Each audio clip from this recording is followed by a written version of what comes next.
When money, status, and opportunity shift, so do people, and this story exposes that truth without mercy. Loyalty fades, masks fall, and intentions become painfully clear. But while betrayal is loud, justice is patient. It builds quietly, step by step, until it lands with undeniable force. In the end, reality doesn't care about appearances, only outcomes.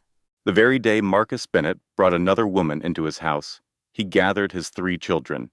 He looked them in the eye and told a terrible lie, saying their mother had left them and was never coming back.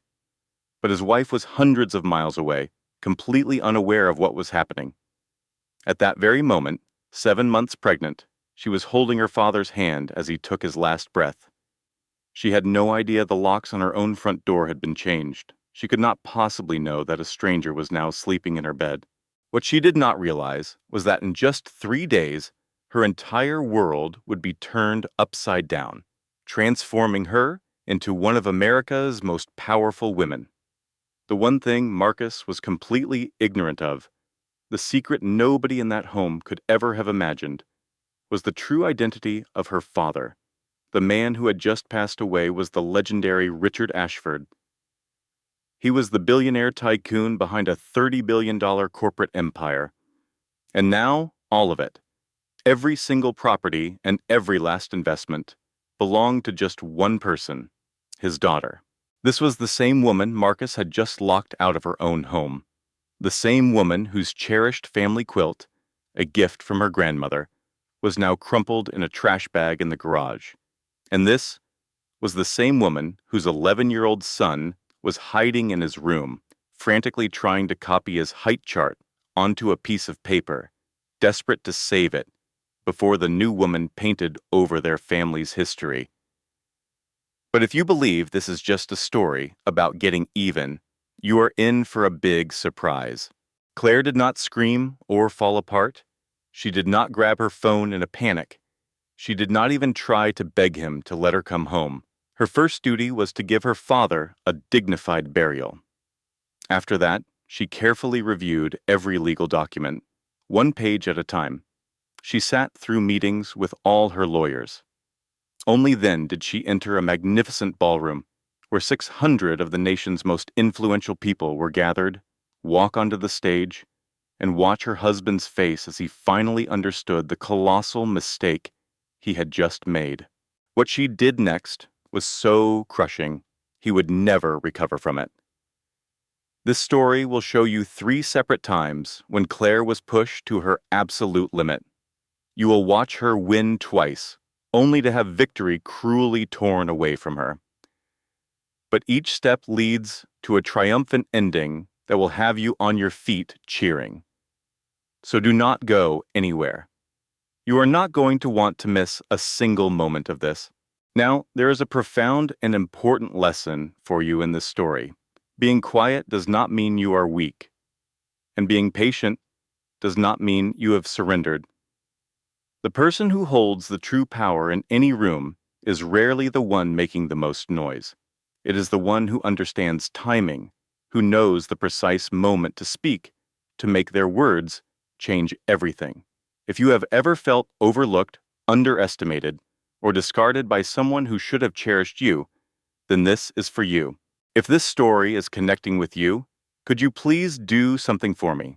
Just take a second and hit the subscribe button so you can follow this story to its conclusion. I also want you to tell me in the comments, at what exact point was it all over for Marcus? Was it when he changed the locks?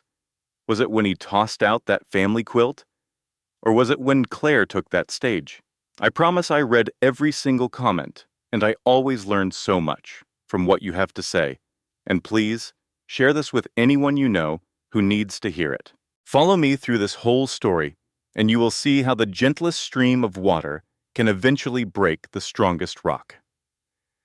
I will meet you in the next chapter of our story. On the day Marcus Bennett brought his new partner home, he knelt before his 3 young children and announced that their mother was gone forever. He had repeated this falsehood to himself so many times that it started to sound like the truth.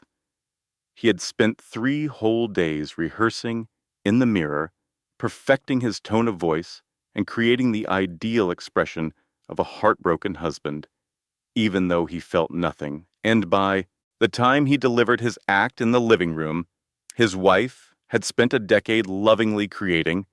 He was completely convinced he was the one who had been wronged. But 14 floors down, in the gleaming marble lobby of a New York City skyscraper, 4 lawyers in sharp suits were stepping into an elevator. Each of them carried a leather briefcase and spoke not a single word. Inside those briefcases were the legal documents that would utterly dismantle Marcus Bennett's life before he could even sit down for dinner. But this story does not start in that lobby. It is not a tale about lawyers or courtrooms or the slow process of the law. It really starts 11 years before, with a wife who spent 10 years shrinking herself to please a husband who was incapable of seeing her true worth. For anyone who believes they have this all figured out, I can assure you a twist is coming that you will never anticipate. The house on Willow Creek Lane in Charlotte, North Carolina, was Claire's masterpiece, built from the very foundation. She had personally selected every paint color, a soft gray for the hallways, a crisp white for the window trim, and a rustic kitchen with wooden countertops that she sanded and sealed herself one weekend while Marcus was on a business trip to Chicago. She discovered the light fixtures in a small shop near Asheville, driving the 2-hour round trip while her son Ethan slept in his car seat. She had managed to install 3 of them on her own before Marcus came home, and his only remark was that something in the dining room looked a little different. To be honest, she was surprised he noticed anything at all. She installed the 4th light fixture later that night, long after he was asleep. In the hall, she had displayed the children's creations. Their drawings were not just stuck to the refrigerator with magnets. She had carefully placed them in matching white frames she had bought. Claire believed this was important, that framing a child's art showed them their imagination had real value, and she knew that this sense of being valued was something they would carry with them for their entire lives. 7-year-old Ethan had drawn a rocket ship with 6 giant engines, pulling a banner that said, "Mom." 5-year-old Lily had painted a garden where the flowers were bigger than the house, using vibrant colors that did not exist in nature, which made it even more special. And 2-year-old Jack had made a purple blob with 2 little dots for eyes, which he insisted was their dog, whose name was Truck. On the back of each drawing, Claire had written in her neat handwriting the child's name, the date, and a brief summary of the story behind the picture. She was the kind of mother who saved the little keepsakes that others might throw away, understanding that these small things were the most important parts of life. A grocery list was on the refrigerator, written in her organized script and held by a North Carolina magnet, with each item listed according to its aisle in the store. Her reading glasses were sitting folded on the nightstand next to a book she was halfway through. The book was open to page 204, as if it was waiting for a quiet moment that never seemed to come. Her slippers were set perfectly side by side at the foot of the bed, a small habit she performed automatically every morning. And a little frame stood on the kitchen windowsill, so familiar that only she ever really saw it. Inside was a small card with a quote she had copied by hand. "A woman who can handle the small storms is ready for the great hurricanes." Her grandmother had told her those words when Claire was just 9 years old. They had been in the kitchen of a lakeside cabin in Vermont, and she was learning to make pie crust with cool hands because the butter had to stay cold. Claire wrote that saying in her diary that night, and she clung to it through all the hard years that followed, as if it were a rope saving her from drowning. The entire house smelled of her. It was a gentle blend of vanilla and clean clothes, mixed with a sense of comfort you could never quite put into words. It smelled like a true home, a place that was loved and lived in by someone who had put her whole heart into making it. But none of that mattered. Not the feeling of safety, and not the decade of love a woman had poured into that home and the family inside it. It meant absolutely nothing to the woman who was about to walk through the front door. Now, here's a piece of advice you should probably remember. You might even want to write it down. The very first sign that a relationship is failing is never a huge argument. It is always a small detail, something you try to explain away. The way he starts coming home late for dinner, the fact that his phone is always turned screen down when he is with you, the kiss that used to be on your lips but is now just a quick, careless peck on your forehead. You must pay attention to these little changes. They show you a truth that you are not yet willing to see. Claire and Marcus had 3 children. The eldest, Ethan, was 11 and already getting tall. He had his mother's calm brown eyes and a quiet, observant nature that often made adults feel uneasy when they realized he was paying attention. He was the type of boy who read books written for grown-ups. He noticed everything, and he understood much more than he ever let on. Claire lovingly called him her old soul, which she thought was the highest compliment she could give, because she was an old soul too. Next was Lily, who was 8 years old. She was a sweet, creative girl who was deeply connected to emotions that most adults had forgotten how to see. Her daughter Lily would sit for hours with a small notebook her mother had given her, carefully sketching the birds she saw outside. On the cover, in her own perfect handwriting, were the words, "Lily's Bird Book." But the quiet sounds of arguing from the next room, even hushed and angry whispers, could make her burst into tears. Lily was so sensitive, she could feel a fight brewing in the air, like some people feel an oncoming storm. Then there was 3-year-old Jack, a whirlwind of pure joy, who left Claire feeling both completely worn out and absolutely in love. His favorite snack happened to be crayons. One day, just as 4 of their neighbors were out in their yards, Jack pointed at the mailman and screamed, "Daddy!" Claire had to calmly explain to Margaret Henderson from across the street that no, the man delivering their packages was not the father of her son. For a while, Jack called every man Daddy, from the teen bagging their groceries to, memorably, a mannequin in a department store window. He loved his mother with the kind of fierce, all-consuming devotion that only a very young child can feel, before the world teaches them how complicated love really is. Claire was 7 months pregnant. She often moved through the house with a hand resting on her stomach, whispering to the baby inside when she believed no one was listening. She would tell the baby about the shape of the clouds, what she might make for dinner, and describe the wonderful drawing of a red bird that Lily had made that very morning. Her son Ethan heard her one afternoon. He was standing perfectly still in the hall, hidden from view of the kitchen, listening to his mother speak to someone who had not arrived yet. He never made a sound.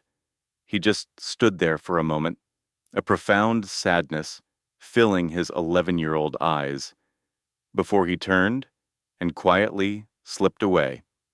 The first time Claire ever saw Marcus Bennett was at a college party. It was a cool, damp Thursday night in Boston that October. Marcus had a kind of charm that seemed to require no effort at all. He was one of those people who could enter a room and immediately make everyone in it feel more comfortable.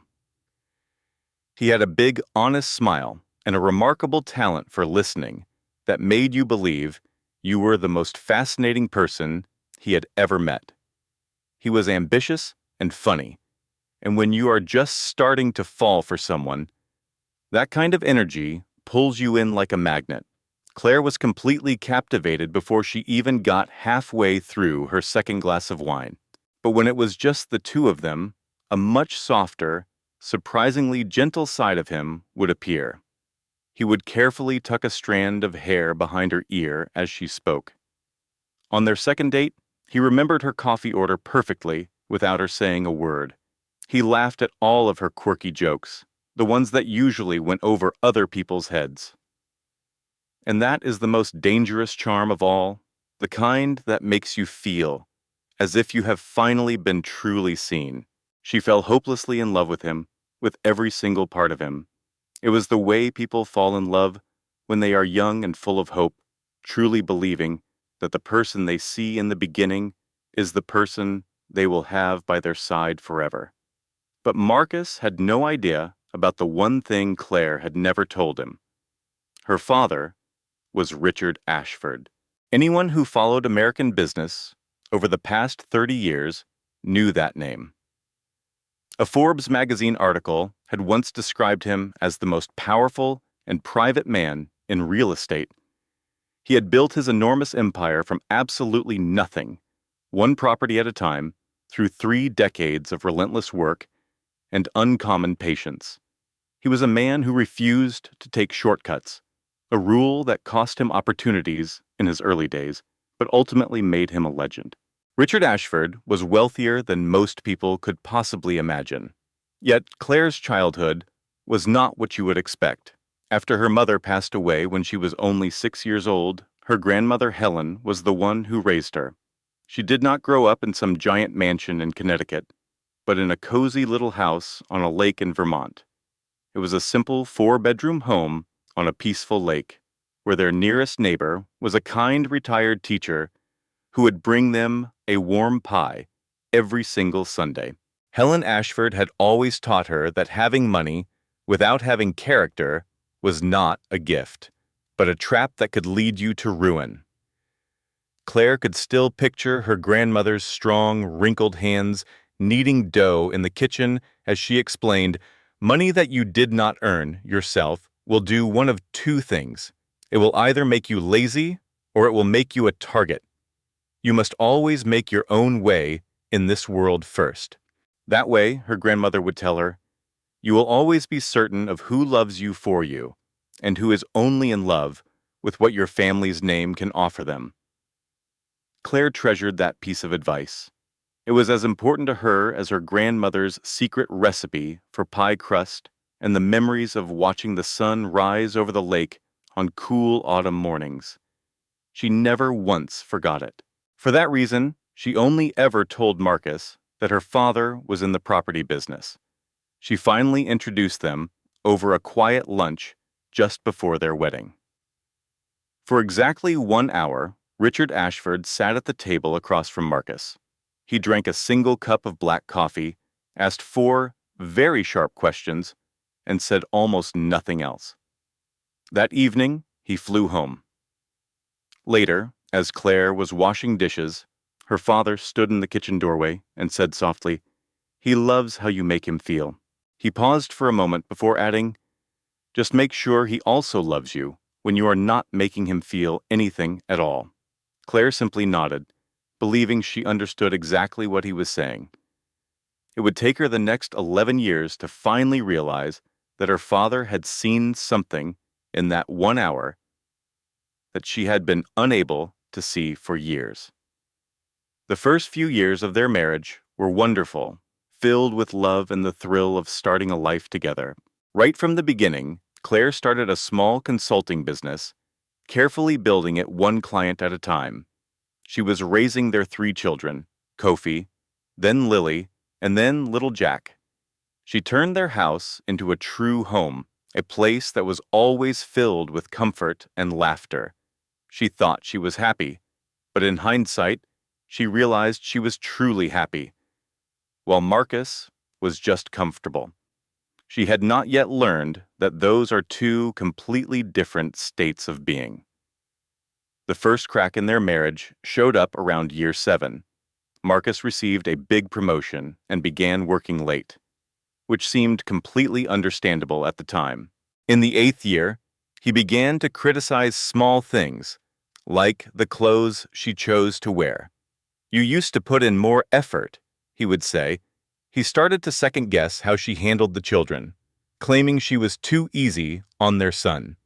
By the 9th year, he had stopped holding her hand when they lay in bed at night. If she reached for his, he would gently pull it away, saying he was tired. It was a kind of exhaustion that had nothing to do with needing sleep. and everything to do with the space growing between them. And then the 10th year arrived. Claire discovered she was pregnant with their 4th child. She told Marcus the news at dinner, her stomach in knots with a strange mix of dread and a flicker of hope she had not felt in years. He stopped, his fork frozen in midair, and after a very long moment of silence, he simply said, "Okay." He was not happy. He was not angry. He was nothing. It was the kind of complete emptiness you see in a man who is already halfway gone, even if he is the last one, to realize that everyone else can see him walking away. 14 months before Claire's world completely shattered, a woman by the name of Vanessa Cole began working at Marcus's firm. She was 31 years old, a junior partner who was intelligent, impeccably dressed, and possessed a very particular talent. She was an expert at identifying men with loving families who were just beginning to feel underappreciated at home. She never flirted with Marcus in an obvious way. That was not how someone like Vanessa worked. Instead, she just listened to him. She would ask him about his dreams, about his ambitions, subjects that Claire had not asked about in years.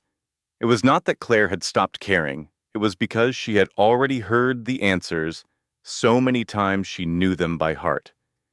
But Vanessa made his old ambitions sound fresh and exciting again. She would say things like, "Your wife is an incredibly lucky woman. I truly hope she realizes what she has." Or she would say, "You just strike me as the sort of man who gives much more than he ever receives." And then she delivered the line that was designed to cut the deepest. "I just have this feeling that you deserve a partner who is on the same level as you." And Marcus, a man who had a wonderful woman at home cooking for his children, building a family with him, and carrying his 4th baby, listened to those words, and he believed them. Because the lies we are quickest to believe are always the ones we have been desperately wanting to hear. Then there was Diane, Marcus's mother. She had waited 10 long years for a weakness to show in their marriage, and the second she found one, she swept in like a storm. Diane had never approved of Claire, not from the very first day they met. It had nothing to do with anything Claire ever did or said. It was simply because Claire was not the wife that Diane had imagined for her perfect son. In the eyes of her mother-in-law, Diane, Claire was simply too independent. She carried a quiet strength that was not weakness, but a profound, unshakable self-confidence that Diane could never hope to control. Diane had always dreamed of a daughter-in-law she could shape and guide into a version of herself, but Claire had been raised by people with far more character than Diane. She navigated the world with a gentle confidence, never feeling the need to apologize for who she was, and Diane hated her for it. She would plant tiny seeds of doubt in her son Marcus's ear, either over their Sunday dinners or in late-night phone calls. She would say things like, "Claire seems so withdrawn lately," or casually mention that Claire was being a little too private about their finances. She even began to suggest that Claire's true loyalty was to her own family, not to them. She said all of this with a soft, concerned voice, and she said it over and over. She was like a patient gardener, carefully nurturing a single poisonous weed, just waiting for the day it would finally take root. The night Claire's entire world shattered into a million pieces was an ordinary Wednesday in March. She stood at the kitchen sink, her hands in warm water, as she washed the last of the dinner plates. Being 7 months pregnant meant her feet were painfully swollen. She felt that deep, persistent ache in her lower back that all expecting mothers know. It was not sharp enough to complain about, but it was a constant reminder of her exhaustion. After a long day, the house was finally still. With all the children tucked away and fast asleep, Claire had turned on some quiet music, trying to make the big, empty kitchen feel a little less lonely. In that moment of peace, Marcus's phone vibrated against the countertop. He had just stepped outside to drag the trash cans to the street, leaving his phone on the counter, unlocked and facing up. Before she could even think to look away, the screen lit up with a message from a woman named Vanessa. The text contained just 5 crushing words: "She does not deserve you." A heartbeat later, a second message popped up right below it. "Come over tonight." Claire very gently set the phone back down on the granite surface. She handled it as if it were made of thin glass, not because the phone was delicate, but because her own hands had begun to tremble, feeling suddenly powerless. She never touched the phone again. She did not storm outside and start yelling at Marcus. Instead, a strange and eerie calm settled over her as she walked to the bathroom. She turned on the cold tap and gripped the cool, smooth edges of the porcelain sink. For what felt like an eternity, she just stared at the woman looking back at her from the mirror. There she was, 7 months pregnant, in a home she had filled with love. And she was reading a message from a complete stranger who was telling her husband he could do better. She started to count her breaths, trying to find an anchor in the storm. Inhale for 1 count, exhale for 1 count, inhale for 2. She desperately needed something to control as her world spiraled away from her. After 12 slow, deep breaths, she finally made a move. She splashed ice-cold water on her face, patted her skin dry with a soft towel, and returned to the kitchen. She switched off the music and started making his nightly tea. 1 scoop of sugar, no milk, and she steeped the bag for precisely 4 minutes. She placed the cup on the counter, exactly where he would see it, when he came back inside. When Marcus came back in, he saw her standing there quietly, his tea hot and ready for him. He did not say a word, and neither did she. He just took the mug and walked into the living room. They did not speak to each other for the rest of the night. Now, when you discover a betrayal this deep, your first instinct is to explode, to scream, to cry, and to demand answers right away. But here's a hard truth nobody ever tells you. If you confront someone without a solid plan, you hand over all of your power. You give them the chance to lie, to make excuses, or even worse, to twist the situation and blame you. Suddenly, you're the one left trying to clean up the mess from a bomb they detonated in your life. So here's the toughest advice. But if you can follow it, just wait. Do not wait too long, but wait long enough to think clearly. Wait so that when you finally decide to speak, your words carry real weight. In the weeks that followed, Claire grew very quiet, but Marcus was completely clueless. He thought she was just giving up on them. He mistook her silence for the familiar sadness that always led to a huge argument, or her pulling away from him. He was certain she was just retreating into herself. He never once realized that this silence was different.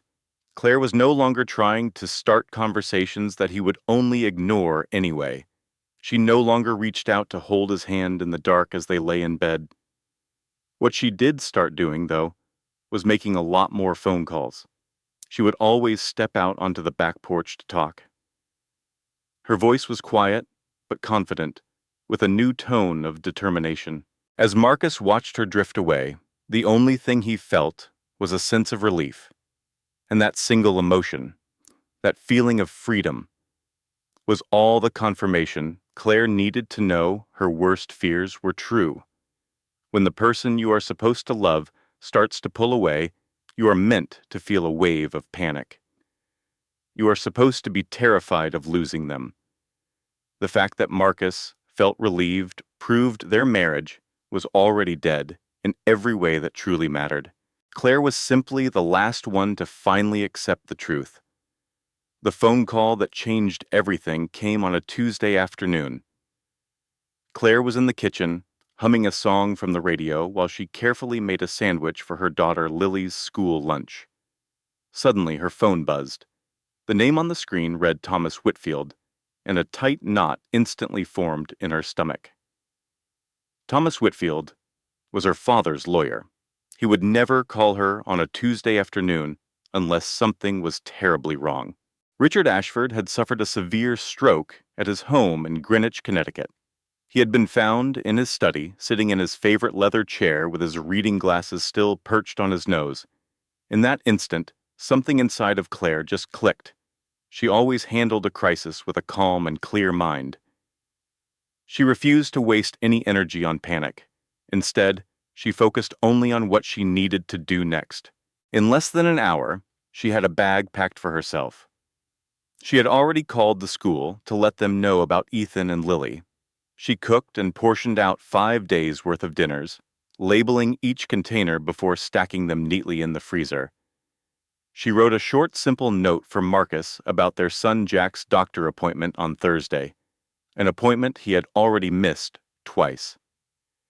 She used a magnet to stick the doctor's business card and Jack's insurance card to the refrigerator. Right as the taxi was pulling up, she stood in the entrance to the living room, where Mark Hughes was busy watching a football game. She calmly told him what had happened, explained where she was going, and gave him a guess as to how long she would be away. She asked him to please make sure Jack made it to his appointment. Marcus gave her a quick kiss on her forehead, said he was sorry about her dad, and then watched her taxi drive away. He held back the curtain with one hand, while his other hand was already slipping into his pocket to grab his phone. The very next morning, Marcus called a locksmith to their home. He stood on his own front porch, wearing nothing but his bathrobe, as he watched a complete stranger change every single lock on their house. He did not feel a single ounce of guilt. He had already invented a story in his head, a narrative that his sister Vanessa had helped him write, and his mother Diane had helped him perfect. In his version of the story, Claire had chosen her rich father's world over the family they had made together. He kept telling himself that he was only reacting to a choice that she had already made. This is what can happen when a man lets the wrong people convince him that he is the victim. He starts to believe his own fiction so completely that it no longer feels like a lie at all. It feels like the honest truth. That Sunday afternoon, his mother, Diane, was the first one to show up. She walked through the front door, holding 2 casserole dishes and flashing a big, cheerful smile that had never once looked real to Claire in the 11 years she had known the woman. She set the food down on the kitchen island and then started to tour the house as if she had been dreaming of this day. She opened kitchen cabinets, traced her fingers along the granite countertops, and paused in doorways with the smug look of a woman who was finally taking over. Her husband, Greg, arrived next, quiet and awkward, as always, carrying boxes from a moving truck that was now parked by the curb. He stumbled on the front step and had to grab the doorframe to steady himself, muttering something under his breath. Greg was not a bad person. He was just a man who had stayed silent to keep the peace for so many years that he no longer knew the difference between being peaceful and being a coward. And then Vanessa herself stepped out of that moving truck. She wore a silk blouse, the color of dark red wine, and carried 2 expensive Louis Vuitton suitcases, as if she had lived in this house her entire life. She walked right through the front door, down the hall, and straight into Claire's bedroom. The faint scratching sound of clothes hangers being pushed along the metal rod in the closet echoed into the living room. It was the sound of someone's entire life being shoved out of the way. Marcus then got down on one knee, right there in the center of the living room. It was Claire's living room, the one with his own children's drawings framed on the walls and her grandmother's handmade quilt on the bed. He looked at his kids with the strange sort of peace you only see in a man who has completely convinced himself that he is doing the right thing. "Your mother chose her grandfather's world over ours," he calmly told his children. "She is not coming back, but I am still here, and I will never leave you." Standing just behind him, Diane nodded her head in agreement, looking like a supportive, saintly wife. Greg just stared at the floor, totally frozen in place. Lily clutched baby Jack tightly on her hip, a habit she had whenever things got stressful. as if her tiny arms could somehow protect him from a pain she did not even understand. Model. Ethan, just 11 years old, stood at the bottom of the staircase. For a long moment, he said nothing, just watching his father. Not one tear fell from his eyes. He made no noise at all. Instead, he stared with the cold, judging eyes of someone much older. Then, with deliberate slowness, he turned his back, went up the stairs, and closed his bedroom door. The soft click of the latch was a final sound, sealing a painful new reality about his dad that would stay with him forever. The hospital room in Greenwich, Connecticut, was peaceful, smelling of antiseptic and fresh flowers. Claire carefully held her father's hand, surprised by how fragile it felt in her own. Richard Ashford's breaths were weak and shallow. For the first time she could ever remember, his face was completely serene. This was a man who had always been on the move, a force of nature commanding boardrooms, marching through construction zones, and pulling magnificent skyscrapers out of his imagination and into the sky. A sealed envelope rested on the little table by his bed.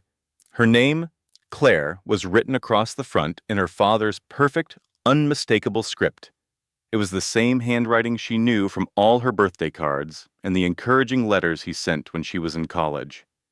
For 20 years, she had saved every single one of those notes in a small wooden box, her most prized possession. Yet for some reason, she could not bring herself to open this final letter. So she talked to him instead, believing on some level that he could hear her. She described her son Ethan's science project in great detail. He built a huge solar system model using painted foam balls and wire coat hangers, and it took up their entire dining room for 2 weeks. She then told him about her daughter Lily's new obsession with birds. Lily would spend all day drawing red cardinals. Convinced that the very same bird visited her window each morning, she shared a funny little story about Baby Jack's encounter with the mailman, and for a brief moment, she swore she saw his mouth curve into a smile. She talked about the new baby on the way, explaining how it kicked her every single night at 2 o'clock in the morning, like a punctual little alarm clock. She mentioned that she was thinking of naming her Emma in honor of her own grandmother, Helen. She brought the room to life with all the little happy moments from her family. She did it partly because she felt deep down he could still hear her, but she also did it because she just was not ready for the words inside that envelope. Then, on the 4th morning, just as the rising sun turned the sky to a gentle gray, Richard Ashford died. He slipped away peacefully, while holding his daughter's hand, as the birds outside began to sing. For a long time after he passed, Claire remained by his side.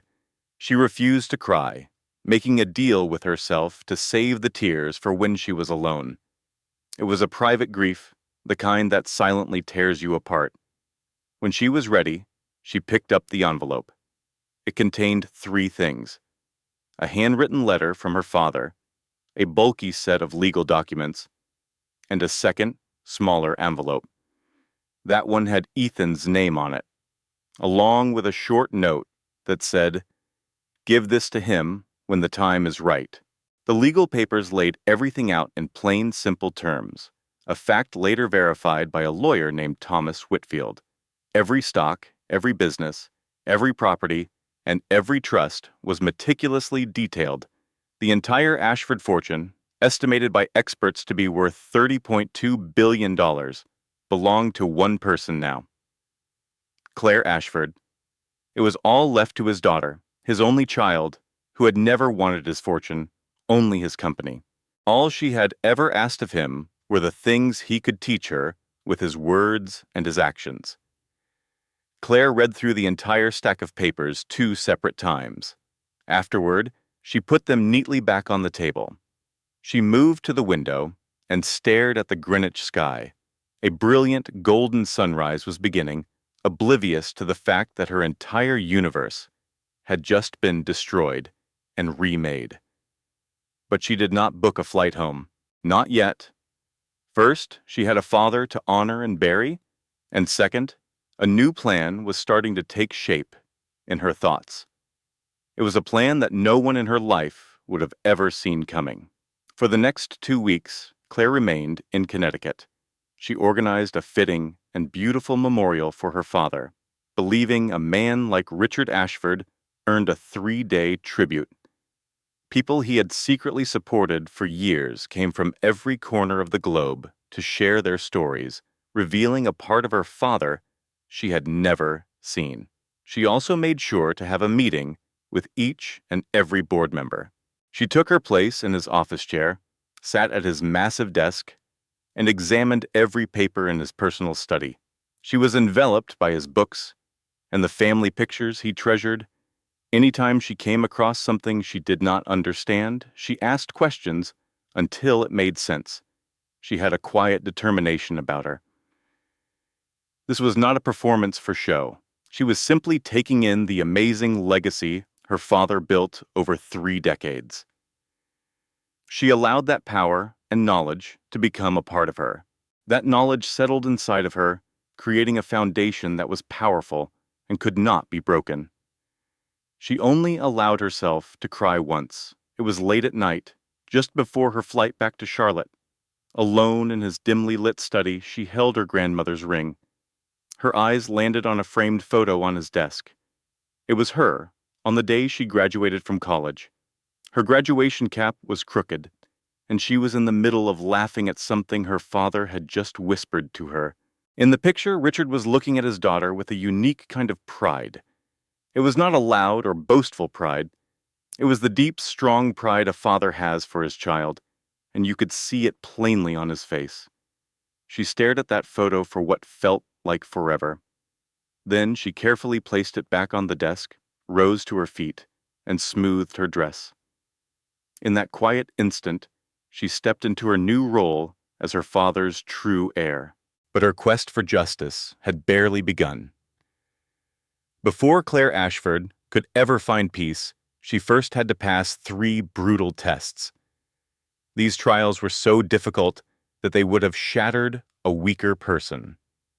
The first challenge came during her father's public memorial service, held inside a grand cathedral in Manhattan.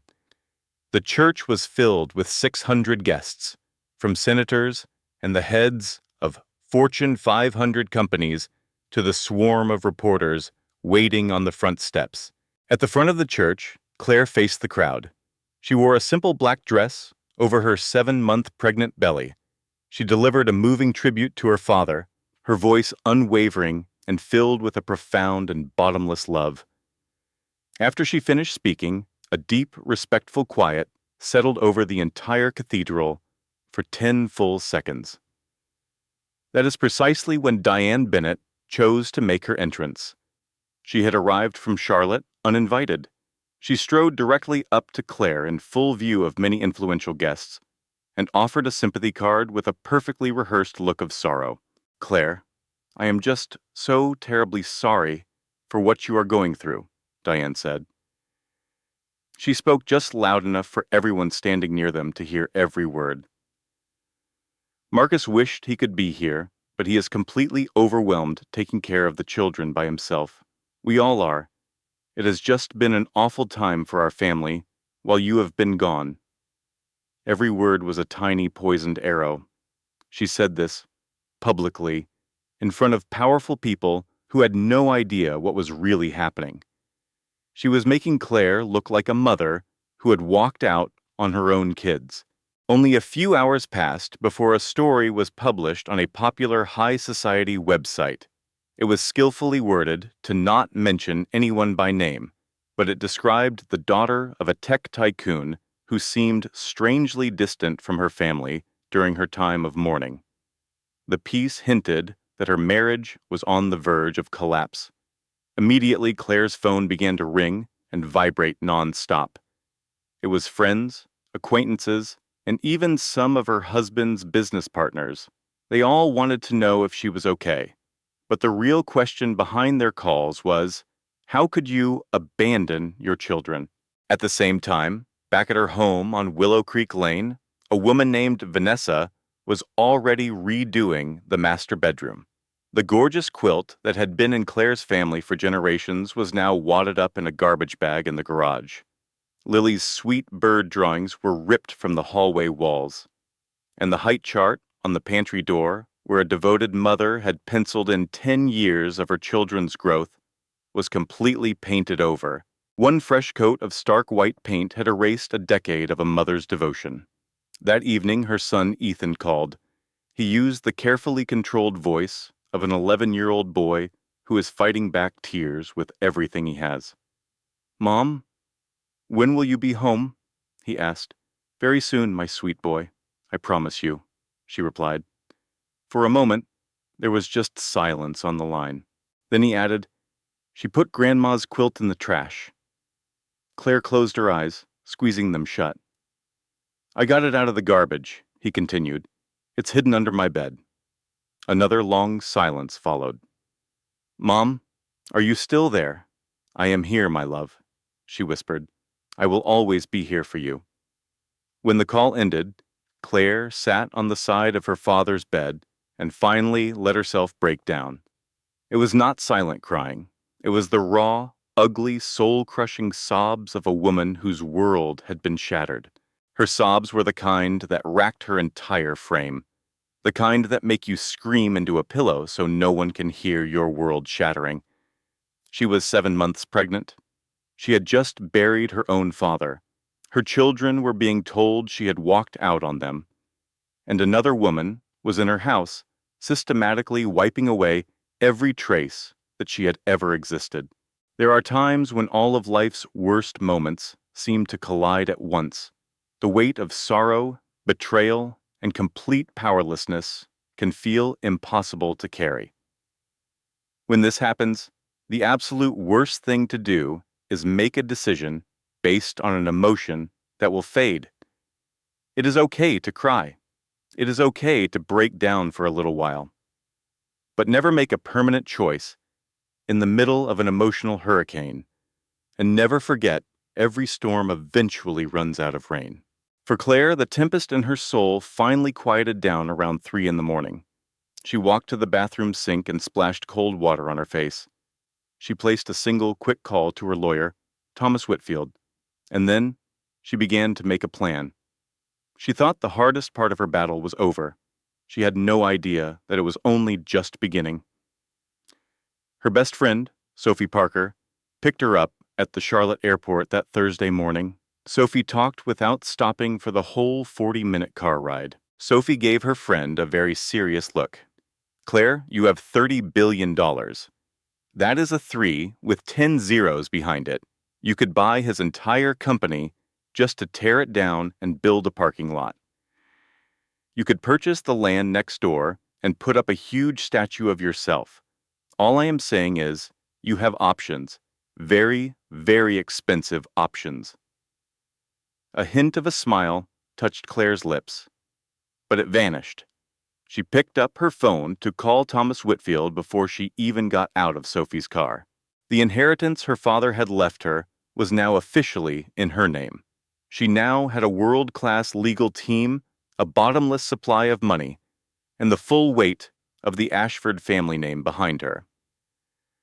Claire told Sophie she was heading to her house to get her children. Sophie's voice was firm. "Go get your babies. We can figure out all the other stuff later." Claire then began the drive to her home on Willow Creek Lane. Her key refused to turn in the lock.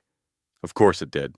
This meant she had to stand there and ring the doorbell of her own house. She waited on the porch she had painted herself 3 summers ago, while she was 7 months pregnant.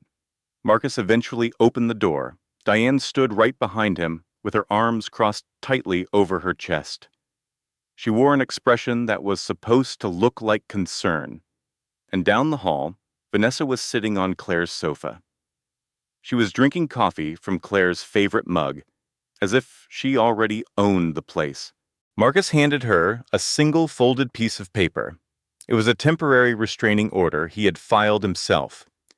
In the document, he claimed that Claire had abandoned her family. He said that the grief from her father's passing had made her mentally unstable. He claimed she was a danger to her own children. Every single one of these lies was supported by a formal statement from Diane. She had sworn in a legal document that she had witnessed Claire acting erratically and unpredictably. Claire was now legally banned from her own home. She was not allowed to go near her own children. She was standing on her porch, reading a court order that said she was breaking the law just by being there. As the door started to close, she glanced up at her daughter's bedroom window. She could see Lily's small face looking down at her. With her lips, Lily silently formed one word: "Mommy." Claire pressed her hand flat against the cool window pane that separated her from her daughter. On the other side, Lily raised her own small hand to meet her mother's. All of a sudden, a figure moved behind the curtain. It was Diane. With one swift motion, she pulled the curtain shut. Claire walked back to her car and drove to a hotel nearby. She sat in the parking lot for 40 minutes, feeling too exhausted to even get out. Finally, she called her friend Sophie, who picked up on the very first ring. Sophie sounded extremely worried. "Where are you? What is happening?" Claire's voice was empty. "He has a restraining order against me. I am not allowed to see my kids." A thick silence hung in the air. After a few seconds, Sophie spoke. "I am going to need you to repeat that for me, very slowly, because I am pretty sure you did not just say what I thought I heard." Claire could only manage a whisper. "I need you." Sophie's response was immediate. "I am on my way. Do not leave that parking spot. Do not call him. Do not do a single thing. I am bringing a gallon of ice cream and a very good plan for revenge." 40 minutes later, Sophie stormed into the hotel room. She was holding 3 large cartons of ice cream, a yellow legal notepad, and a look of determination that could have bent steel. She dropped onto the bed, tore the lid off a container, and gave Claire a spoon. She said, "Okay, first we eat all of this. Second, we list the name of every single person who has wronged you. After that, we map out a detailed strategy to legally ruin them, one by one, in alphabetical order. Diana's first, since D comes before M and V. Plus, I have wanted to deal with her since Thanksgiving of 2019. In spite of everything, a laugh escaped from Claire. It was the type of laugh that bubbles up before you can suppress it. It was quiet and shaky, but it was real. Her lawyer, Thomas Whitfield, filed an emergency motion with the court. But the family court system works at its own slow pace, and a hearing was set for 2 weeks away. 2 weeks. That was 14 entire days without her children. Her son, Ethan, called her from a school phone during his lunch break. "Mom, Jack keeps asking where you are. He sleeps with your sweater every night. Lily is not eating her breakfast. I am trying to take care of things, but I do not know what to do." Claire's voice was gentle. "You do not have to do anything, my love. Just be the amazing big brother you are. I am coming to get you. I promise you, I am coming." She threw out your book, the one you kept on your nightstand. "I tried to get it, but I could not." There was a short pause. "But I saved the numbers from the growth chart on the wall, Mom. I wrote down every single measurement before she could paint over them, all of them, from all of our birthdays. I have them all safe right here." Claire pressed the phone to her heart, shut her eyes tightly, and focused only on breathing through the crushing wave of pain. She breathed in and out, slowly and deeply, the way you do when you are in labor. Every breath was controlled and deliberate, and she counted each one. If you ever find yourself fighting for your children, this is the single most important piece of advice you will ever receive. You must write everything down. Every text message, every phone call, and every single conversation needs to be recorded. Make 3 copies and store them in 3 different places: on your phone, in a cloud drive, and with your lawyer. The court system does not care about your feelings, even when you are 100% in the right. The court only cares about evidence. Your only job is to be the one who has more evidence than the other person. The hearing was held 2 weeks later.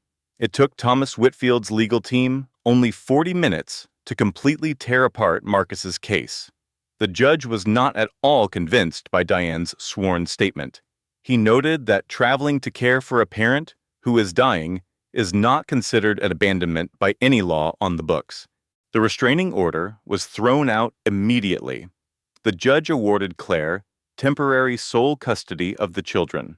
She drove directly to her house. The kids came pouring out the front door before she even reached it. Little Jack threw his arms around her legs and refused to let go. Lily buried her face in Claire's shoulder and just held on, remaining completely silent for a full minute. Ethan stood back a few feet with his arms crossed, doing his best to look strong. But the second Claire opened her arms to him, he walked right into her embrace and let it all go. The judge ordered Marcus to be out of the house within 72 hours. That night, as she stood in her own home with her children safe in her arms, Claire thought, "It is finally over. I have my children back. I have my house back. I can file for divorce, and this entire nightmare can finally end." But Claire was completely oblivious that the absolute worst part of her journey was only 48 hours away. The first awful thing happened 2 days later. Claire collapsed on her kitchen floor. One moment, she was getting a glass of juice for her son Jack. The next, her legs simply gave out and she fell to the floor. The glass shattered and orange juice pooled on the tile she had chosen so carefully 4 years before. It was a combination of stress, pure exhaustion, and dehydration. For 7 months, she had been growing a new baby while navigating grief, betrayal, and a legal war, and she had not stopped once to take care of herself. Her son, Ethan, immediately called 911. His voice was steady as he spoke to the emergency operator, a calm that no 11-year-old should ever have to possess. He held his little brother Jack on his hip, using his free arm to keep his sister Lily from wandering out of the room. He explained, "My mom is pregnant. She fell down and is not moving. Please, you have to send someone right away." At the hospital, the doctors were able to stabilize both Claire and her unborn baby, but their instructions were strict and clear. She was ordered to remain on complete bed rest for the rest of her pregnancy. This meant no driving, no court appearances, and no exceptions. She could hardly make it to the bathroom without help from Sophie or a nurse.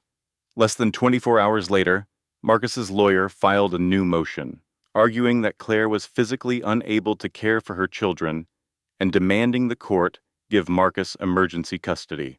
The next morning, a new, more public attack began. The Charlotte Business Journal ran a story about her on their front page. Someone had leaked that Claire was the daughter and sole heir of the famous billionaire, Richard Ashford. But this article was not celebrating her family connection. It was written to sound like a major scandal. The headline was printed in huge, bold letters. "Local mother hid a $30 billion fortune from husband for 11 years. In that single moment, the entire story about her changed. Claire was no longer seen as the heartbroken wife who had been left behind. Suddenly, she was a liar, a rich man's daughter who had tricked her own husband. The comments that appeared online were cruel and unforgiving. Guided by Vanessa, Marcus appeared on a local podcast. He acted the part of the confused, betrayed husband so well, you would think it was a role he was born to play. "I had no idea who her father was," he said, his voice trembling, just enough to sound believable. "She hid that from me for our whole marriage. It feels like I do not even know the woman I was married to. My only concern has always been doing what is best for my children." The third attack hit that afternoon while Ethan was at school. A friend showed him the article on a smartphone during his lunch break. He watched the comments scroll by underneath the story. Complete strangers were calling his mother a liar. They said she was a phony, a greedy schemer who had trapped his dad. Ethan's anger boiled over, and he punched the other boy right in the face. That one punch got him suspended from school. When Claire spoke to him on the phone from her hospital bed, his voice was different. It It was not just quiet anymore. It sounded completely broken. Everyone is saying you lied to Dad. They all think you are the bad guy. That is what everybody is saying. Ethan, please, I need you to listen to me. But did you lie to him? A heavy, painful silence filled the space between them. I did not tell your father about my grandfather's money, she finally confessed. That much is true, but I have never, ever lied about who I am. I am the same mom who has packed your lunch every day and read you bedtime stories every night. Then why does everyone think you are the bad person? Claire had no simple answer that would make sense to an 11-year-old boy. After she hung up the phone, she laid in her hospital bed and just stared at the ceiling. She rested a hand on her pregnant stomach, feeling the soft kicks of her unborn daughter. For the very first time, a thought she had always pushed away finally entered her mind. Maybe I cannot win this fight. This was the lowest point she had ever reached in her life. It was worse than the court order that kept her from her kids, worse than being thrown out of her house, and even worse than the ambush at her father's funeral. She was trapped and powerless in a hospital bed, not even able to hug her children, as the world was told that she was a villain. She had to hear her own son ask if she was a liar. This is the moment when most people would have broken down completely.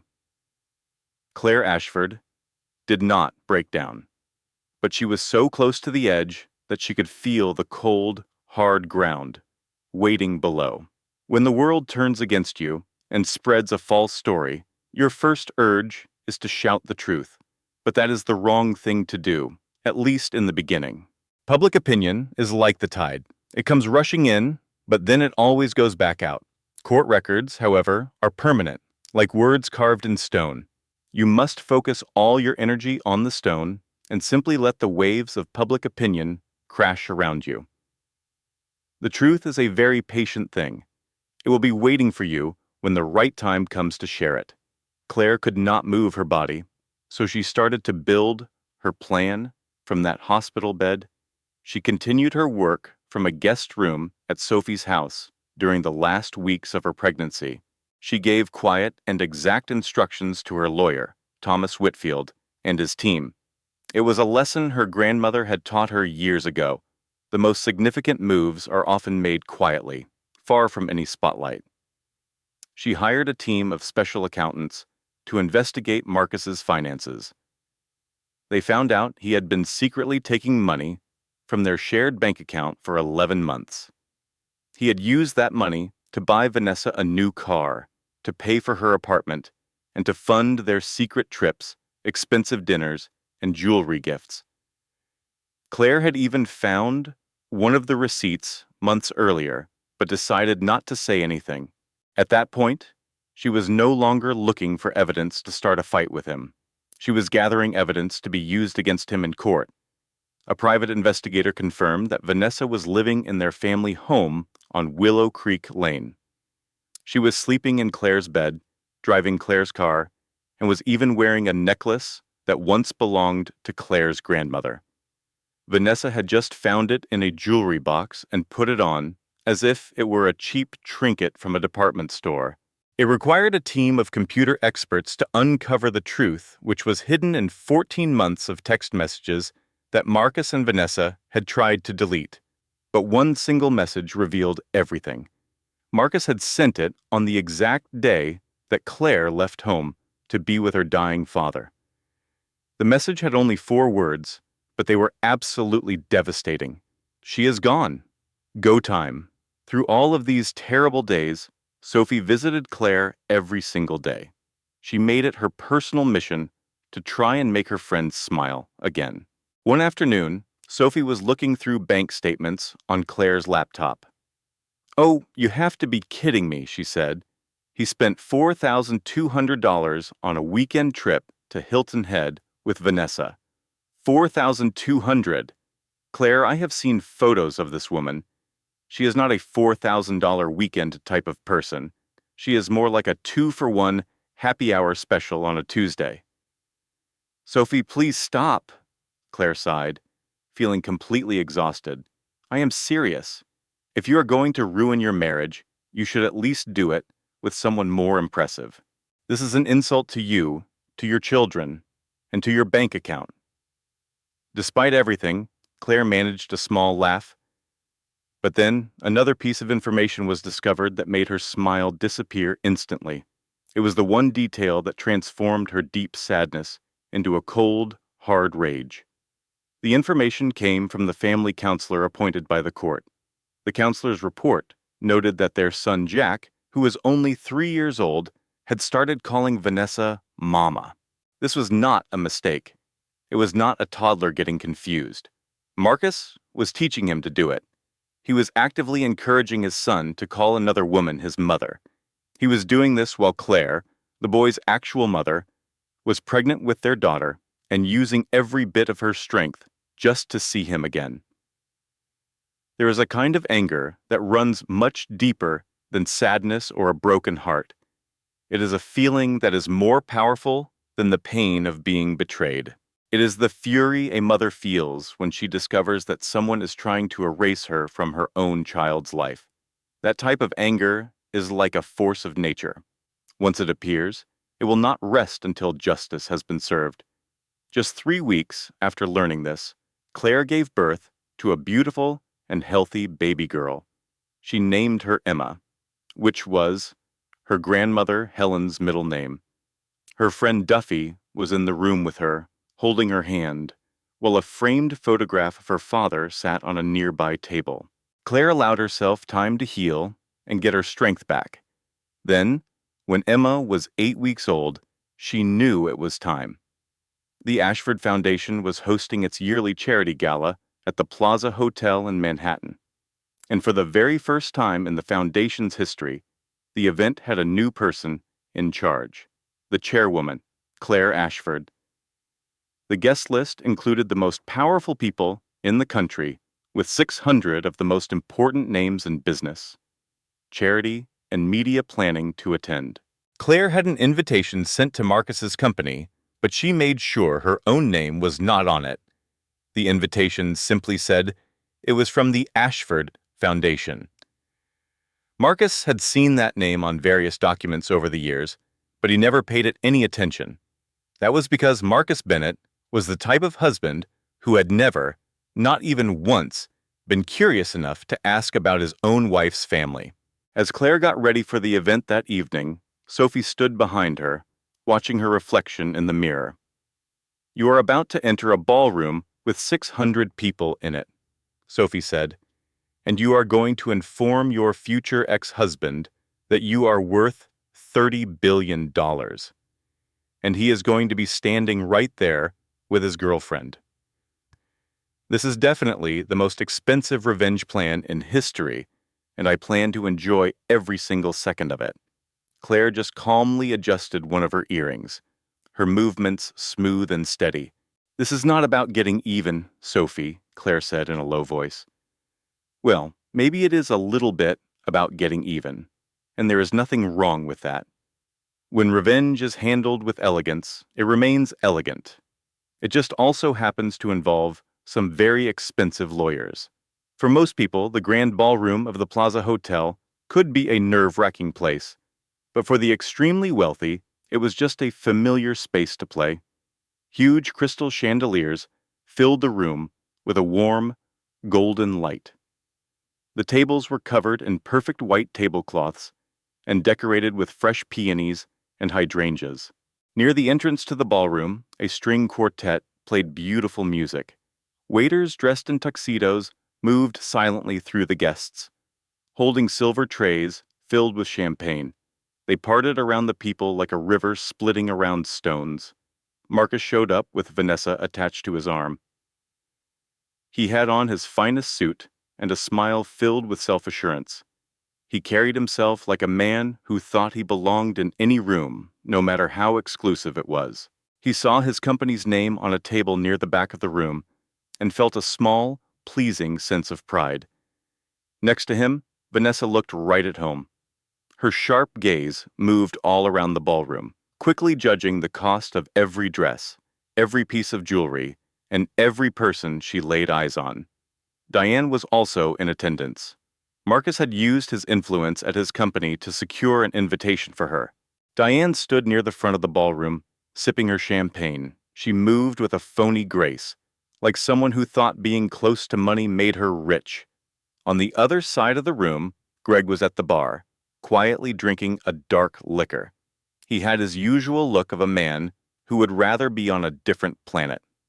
A very respected man, who had been a friend of Richard Ashford for 20 years, walked up to the microphone. The host spoke with warmth for a few minutes about the foundation, its purpose, and the man who started it all. He mentioned that Richard Ashford used to say a father's greatest success was raising a daughter who knew how to save herself. Then his voice filled with pride as he announced, "It brings me great joy to introduce the new chairwoman and chief executive officer of the Ashford Foundation and Ashford Global Holdings."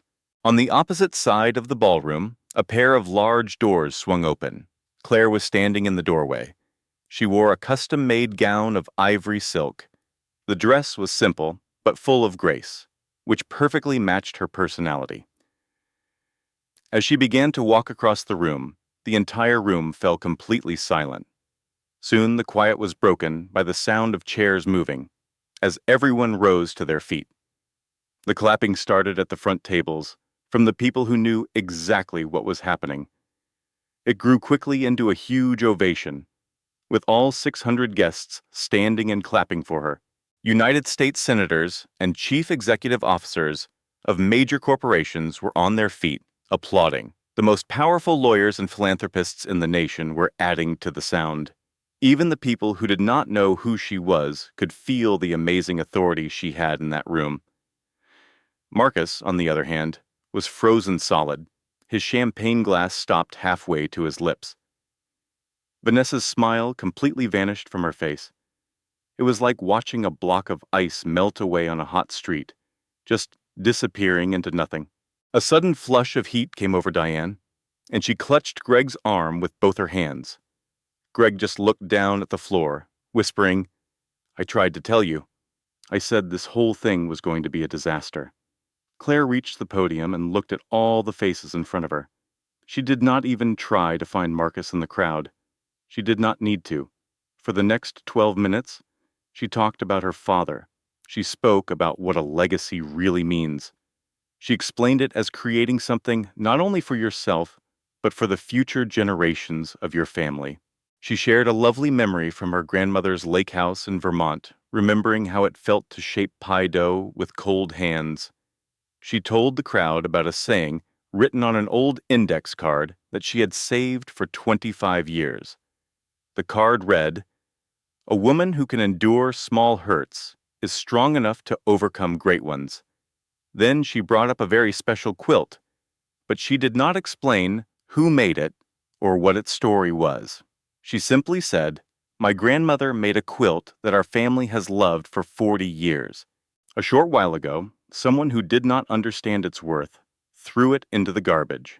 My 11-year-old son found it and pulled it from the trash. He kept it hidden and safe under his bed. He understood how important it was, even when the adults around him failed to see it." She stopped for a moment, letting her words sink in. "That is what a legacy really is," she said. "It is not about money or things. A legacy is what your children will save from the trash because they know, deep down, that it is priceless." She did not look at Marcus, not even for a second. She did not need to.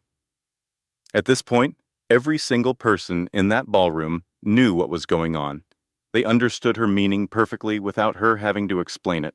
The accusation she left hanging in the air was much more powerful than any words she could have spoken.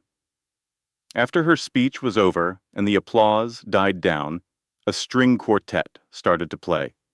Marcus began to push his way through the crowd to reach her. He walked with the clumsy steps of a man who just had the horrible realization that he had lost something he could never have again. He looked like he was torn between wanting to plead and wanting to fight. He said her name, Claire.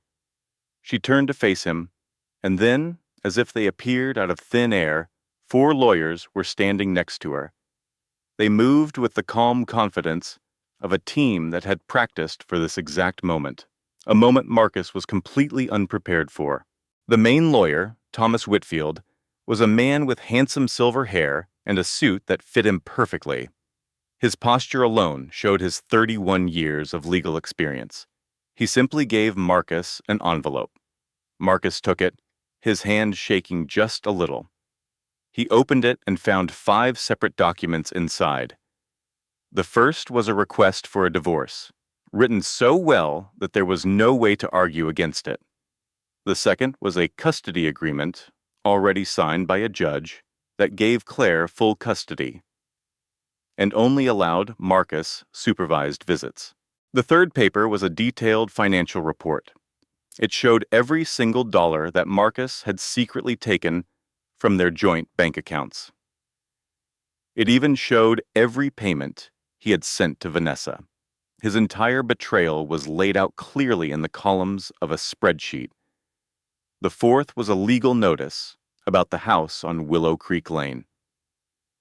That very house, where he had changed all the locks, where his mistress was in his wife's bed, and where he had told his children their mother was not coming back, was actually the property of the Ashford Foundation.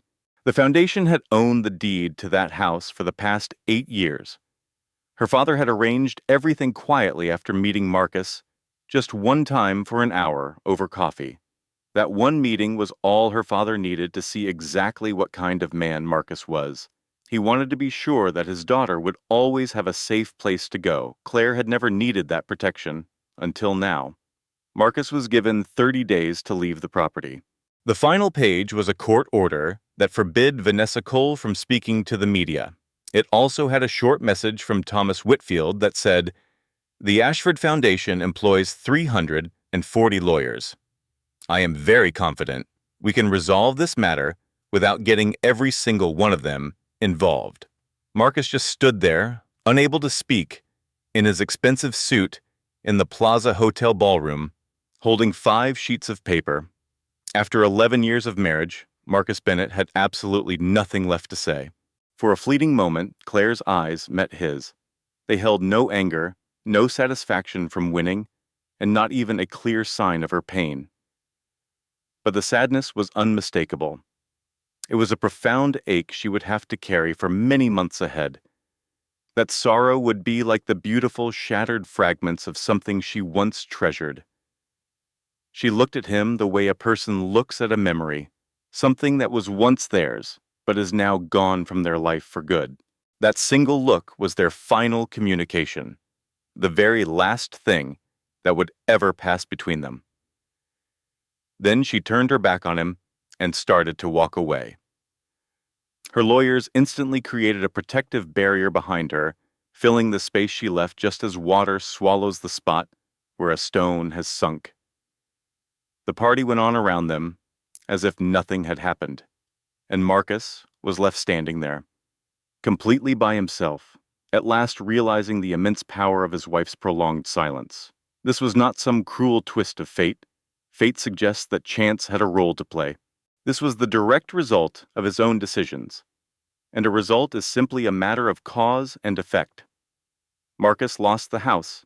He wasted 28 of his 30 days living in complete denial. He spoke with several lawyers, and every one of them told him the legal papers were solid.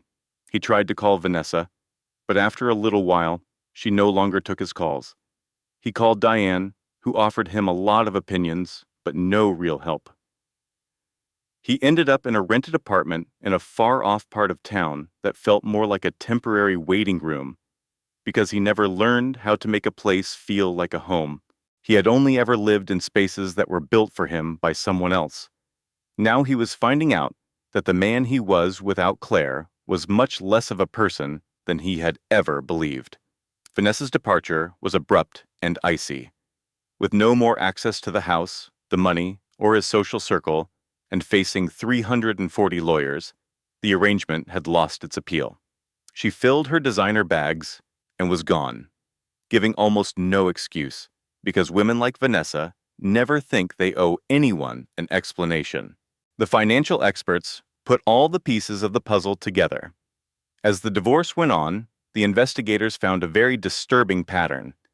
Vanessa had a history of behaving this way on 2 other occasions.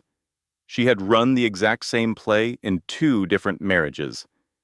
Her feelings for Marcus had never been real.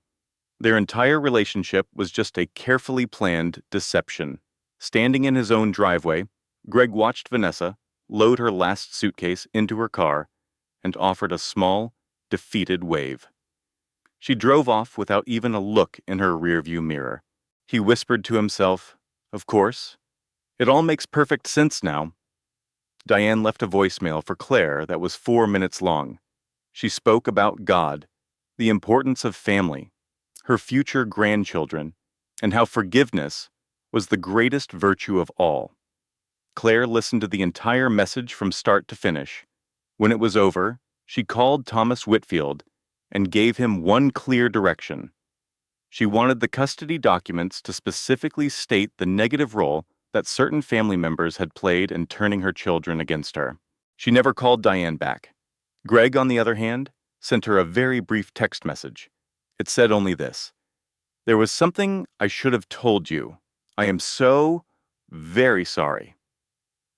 Claire read his message and considered it for a moment. She did not reply, but she did not delete his contact information either. Claire was not the kind of woman who held on to anger.